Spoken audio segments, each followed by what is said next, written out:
Assalamualaikum warahmatullahi wabarakatuh. Hello, dear audience of the International Conference on Social and Political Sciences, ICOSEP 2020, hosted by the University of 11 Maret, Solo, Indonesia. Here I am representing my team from Institut Teknologi 10 November, Surabaya.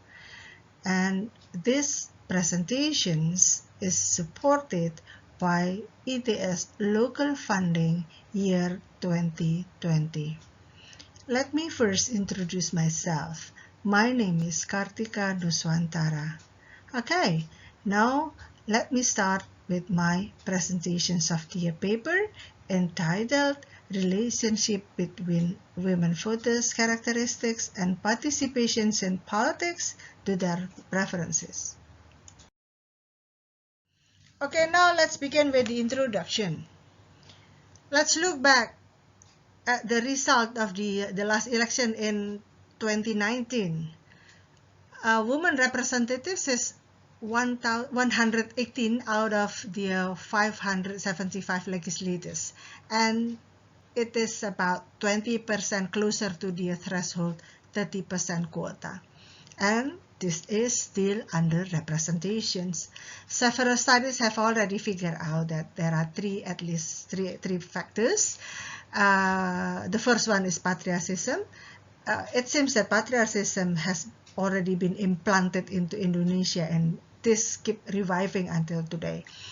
The second one is the culture, religion, social justifications. As we know that cultural norms and religious lessons have made women assume roles behind their husband, and this diminishes the idea of gender-based equality.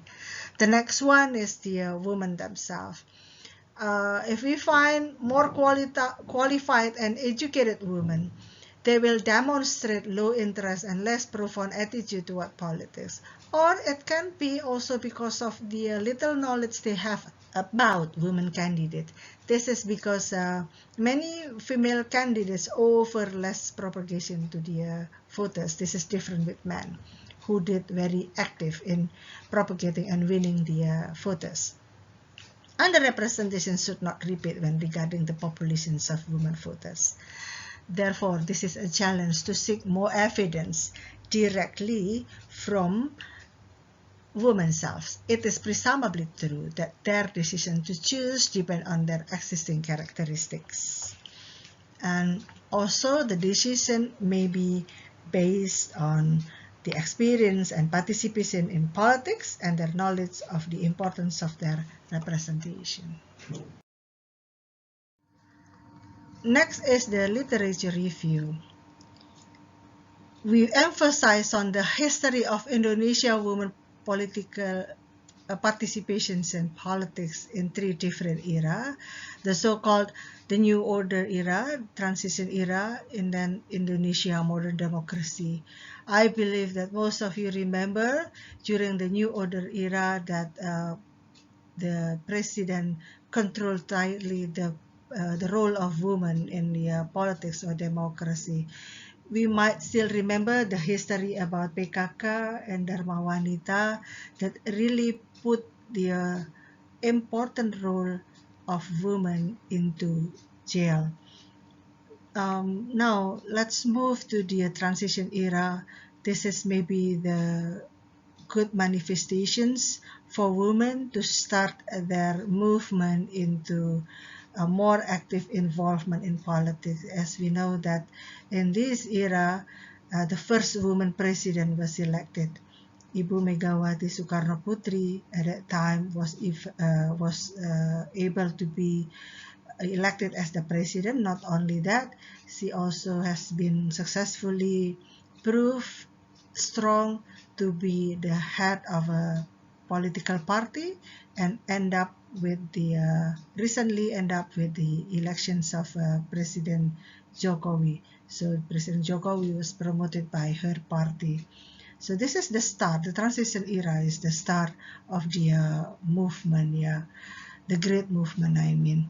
But then, although still below representation, but the representation of women start to incline very significantly. Now, come to the last era, Indonesia modern democracy. Megawati has already marked the awakening of women in the democracy as well as politics. And this is a barometer for women to start fighting and win voters in the elections. During this era, there were two elections hosted in 2014 and 2019. Although the threshold quota was still not achieved, the trend stayed inclining. This implies a pace of Indonesia's politics where women's representation start elevating. It indicates hope for Indonesia women to achieve the representations in the near future.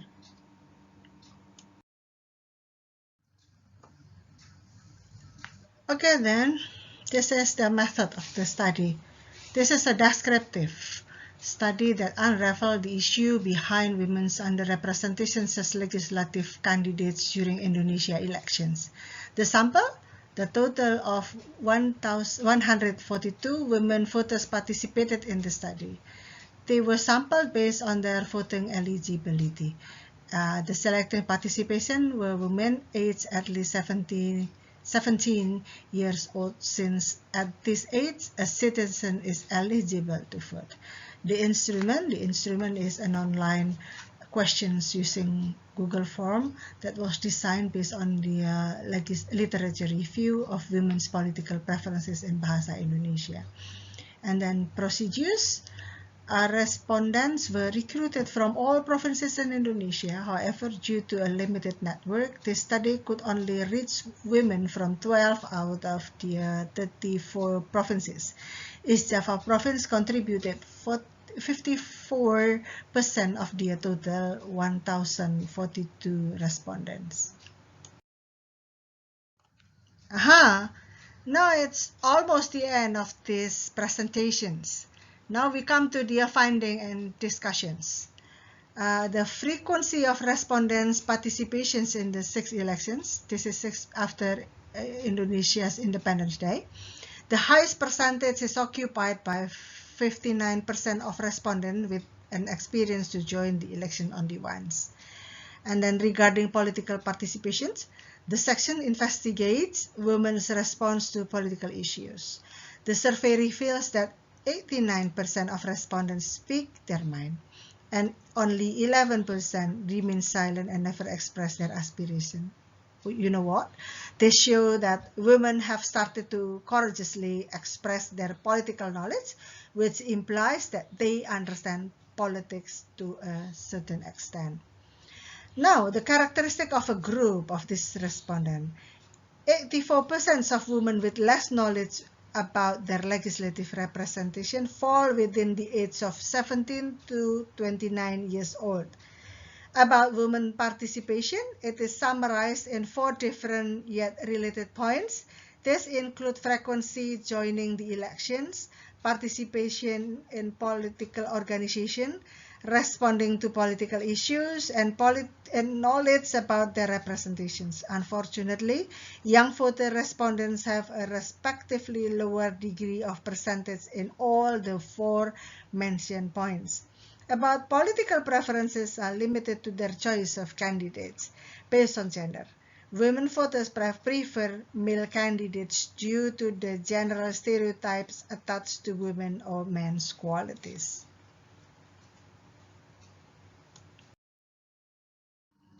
Okay, this is the answers of the questions of the present study. The relationship between voters' characteristic and participation in politics to political preferences. To determine the political preferences, women vote for specific choices, not because of their characteristics based on their demographic descriptions. Preferences are related to frequency for women's participations in recurring elections, their favorite candidates, particularly by genders, and their knowledge about representation quota. The finding reinforced that men's legislative candidates are better elected by a different group of voters, including age, education, and gender. Finally, we come to the end of this article. This paper has demonstrated some key findings to contribute the literature of Indonesia women's legislative representation. First, women voters are often thought to have a lower percentage of participation in politics. Contrastingly, this study found that women are capable of leading political organizations regardless of their occupations. However, this case is not generalized in other contexts. Second, the study reinforces previous findings regarding political preferences. It discusses the reasons leading to preferences, personal qualities between men and women, and perspective on legislative representation, encourages women to present their voices in elections. Finally, the relation among the elements shows that there are links between the frequency for women's participations in recurring elections, their favorite candidates, particularly by genders, and their knowledge about representation quota to women's political preferences. That's all. Thank you for listening and have a nice day. Goodbye. Wassalamualaikum warahmatullahi wabarakatuh.